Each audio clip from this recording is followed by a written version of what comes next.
Bueno, el día de hoy vamos a hablar de la olanzapina. Es uno de los antipsicóticos atípicos más prescritos en el mundo y también uno de los más complejos en cuanto a su perfil farmacológico.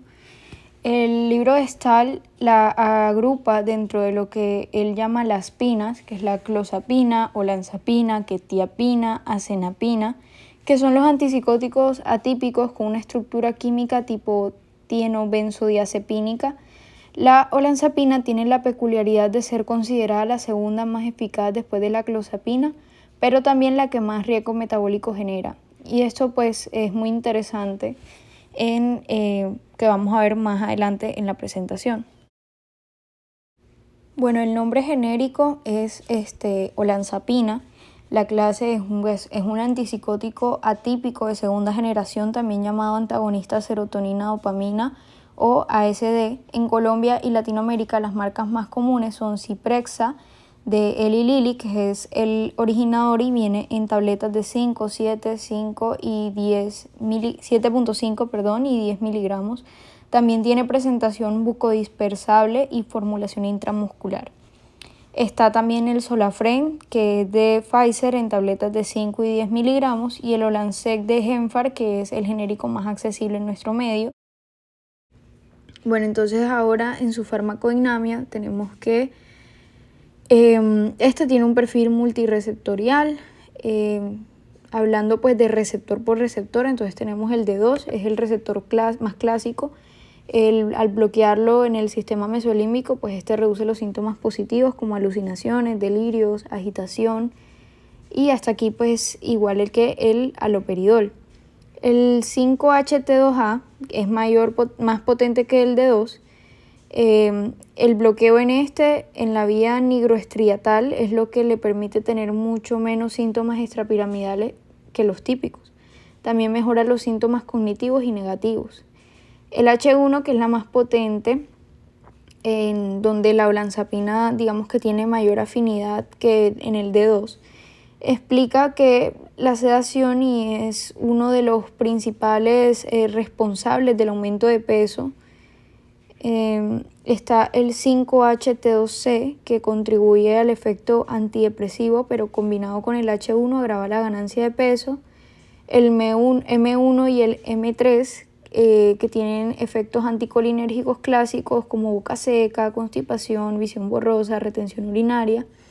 El alfa 1 y el alfa 2, que pueden causar hipotensión ortostática, especialmente al iniciar el tratamiento.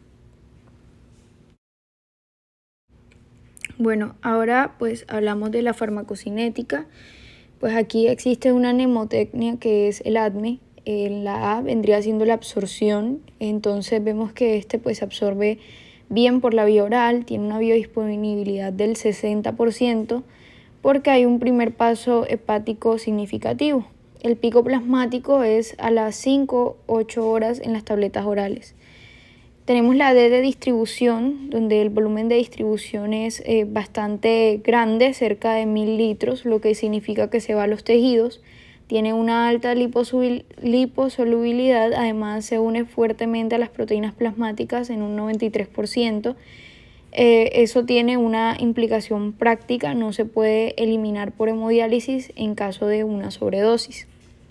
En cuanto a la M de metabolismo, hay algo también muy importante, y es que la olanzapina se metaboliza principalmente por la CYP1A2, y es importante pues porque el tabaco es inductor de la CYP1A2. Un paciente que fuma, y muchos pacientes psiquiátricos fuman, puede tener niveles plasmáticos de olanzapina hasta un 40% más bajos que un no fumador con la misma dosis. Entonces, si ese paciente deja de fumar durante el ingreso hospitalario, los niveles suben y puede toxificarse. Hay que monitorizar, también participa la CYP2D6 y hay una vía alterna de glucuronidación directa. En cuanto a la E de eliminación, pues tiene una vida media promedio de 35 horas con un rango de 21 a 54 horas. Eso permite una dosificación una vez al día y se elimina principalmente por orina en un 57%, en heces al 30% y solo el 7% sale sin cambios.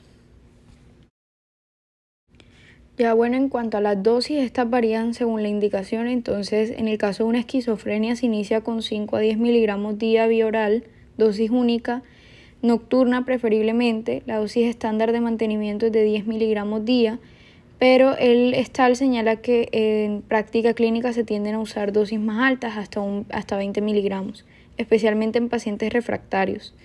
En la manía bipolar aguda se puede iniciar más arriba, de 10 a 15 miligramos con un ajuste posterior.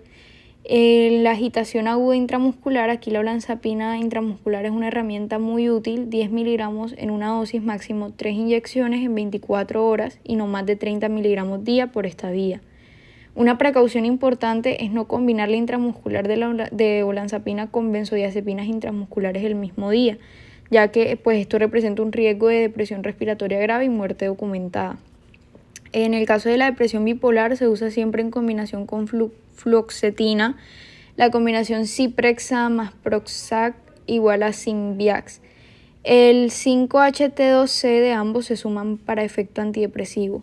El Depor Zyprexa Relprep es la formulación de larga acción. El rango de dosificación es amplio y hay que individualizarlo, pero hay algo crítico. El 0.07% de las inyecciones causa un síndrome post-inyección, sedación extrema, confusión, colapso por embolia del microcristal. Por eso el paciente debe permanecer observado en el centro médico mínimo 3 horas después de cada inyección y no es opcional. Bueno, en cuanto al manejo de intoxicación, la intoxicación por olanzapina no es tan dramática como la de los tricíclicos, pero puede ser seria. Entonces, ¿qué veremos clínicamente? Vemos una sedación profunda que puede progresar a coma. El H1 es el principal responsable. Vemos la hipotensión arterial por el bloqueo del alfa-1, la taquicardia refleja secundaria de la hipotensión, la prolongación del QTc, el monitoreo del EKG es obligatorio aquí.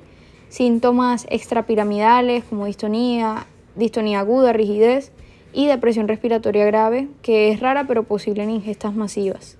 Entonces, en un manejo paso a paso, primero un ABC primario simple, asegurar la vía aérea, acceso intravenoso, un monitoreo continuo como segundo paso de frecuencia cardíaca, tensión arterial, el EKG, buscar la QTc.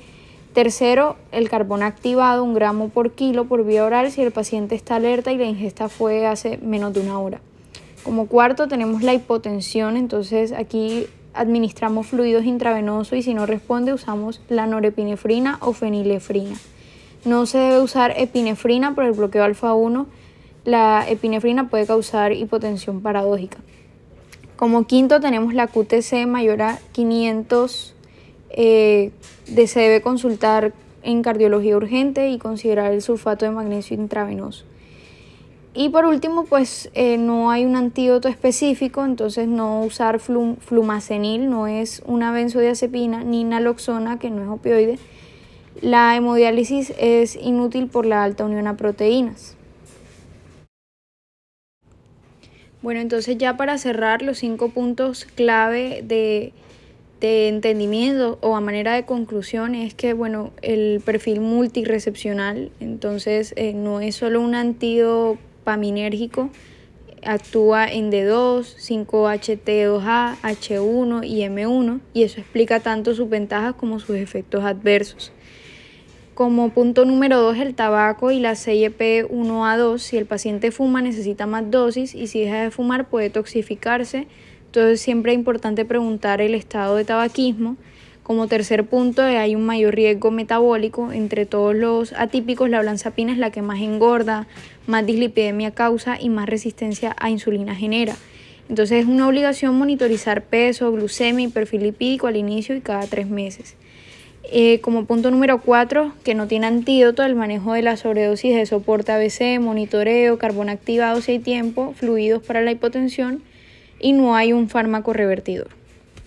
Y como último punto, pues el DEPOT, que es igual a la vigilancia post-inyección. Entonces, 3 horas de observación son mandatorias, no es negociable eso ni con el paciente ni con la institución.